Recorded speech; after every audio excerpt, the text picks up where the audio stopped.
श्रीमद् भागवत महापुराण षष्ठम स्कंद दूसरा अध्याय नाम महिमा और अजामिल मोक्ष। श्री सुखदेव जी बोले, हे राजा परीक्षित, यमदूतों के ऐसे वचन सुनकर विष्णु के पार्षदों ने कहा, अहो, बड़े कष्ट की बात है कि जो धर्म की ही सभा में ऐसा अंधेर दिख पड़ता है। जब प्रजाओं के पिता तुल्य रक्षक ही उनके भक्षक हो जाएंगे, तब संसार का कल्याण कैसे हो सकता है। धर्मात्माओं की सभा में यह अन्याय देखा नहीं जाता है। हम जानते हैं कि इसने जन्म भर पाप किया, परंतु जब अंतिम क्षण यह भगवान विष्णु का नाम ले लेकर उनका स्मरण करता रहा, तब क्या इसका प्रायश्चित नहीं हो गया।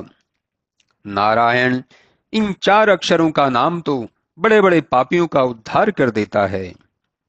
चोर हो या मद्य सेवी, ब्रह्म हत्यारा हो या गुरु स्त्रीगामी, राजा, पिता या गौ का हत्यारा ही क्यों ना हो, उन सब का एकमात्र प्रायश्चित स्थान विष्णु जी के नामों का जप है। नाम जप से उसकी बुद्धि विष्णु जी में सन जाती है। वेद, मनु और व्यासादि ऋषियों ने प्रायश्चित जो व्रतादि का विधान कहा है, वह इतना विशुद्ध नहीं है जितना विष्णु जी के नाम जप करने से उसका अंतःकरण शुद्ध हो जाता है। क्योंकि भगवान विष्णु से बढ़कर गुणों का ज्ञापक कोई नहीं है। वह प्रायश्चित ही क्या, जिसे एक बार कर लेने पर मन बुरे मार्ग की ओर फिर जावे, तब तो प्रायश्चित पूरा ही नहीं हुआ। अतएव जो पाप कर्मों से दूर रहता है, तो भगवान विष्णु के गुणानुवाद सदैव करते रहना ही अभिष्ट है। इससे चित्त फिर पाप की ओर जाएगा ही नहीं और सर्वदा के लिए पवित्र हो जाएगा। हे यमदूतों, अब तुम लोग इस अजामिल को छोड़ दो। इसके पापों का प्रायश्चित हो चुका है। इसने प्राण त्यागते जो भगवान के नाम का उच्चारण किया है, इससे इसके पाप दूर हो गए हैं। श्री सुखदेव जी कहते हैं कि जब विष्णु जी के पार्षदों ने यम के दूतों से ऐसा कहा, तथा और भी बहुत प्रकार से भगवान नाम महिमा को उन्हें सुनाया, तो यम के दूतों ने अजामिल को फांसी से छोड़कर वहां रख दिया। अजामिल को चेतना आ गई। वह विष्णु जी के पार्षदों को सिर झुका प्रणाम कर उनकी वंदना करने लगा।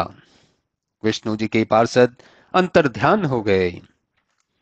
फिर तो उसी समय से अजामिल भगवान विष्णु का भक्त बन गया और क्रमशः उसे वैराग्य प्राप्त हुआ, तथा वह पिछले पापों का स्मरण कर उनका प्रायश्चित करने लगा।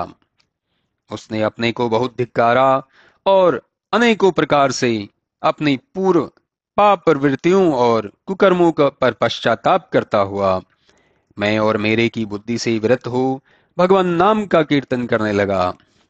साथ ही उसने सब कुछ छोड़ हरिद्वार का मार्ग लिया और वहां पुण्यशीला भगवती भागीरथी के तट पर बैठकर संतों द्वारा योग की क्रियाओं को सीख अपने मन को परमात्मा में लगा दिया।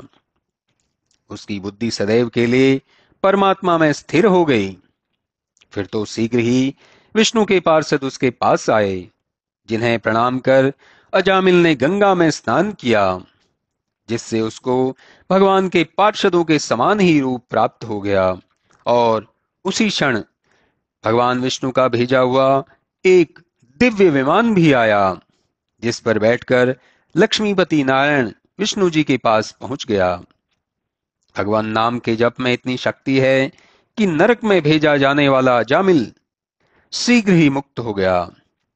भगवान के तीर्थ रूपी चरणों में ध्यान लगाने का यह बड़ा उत्तम फल है।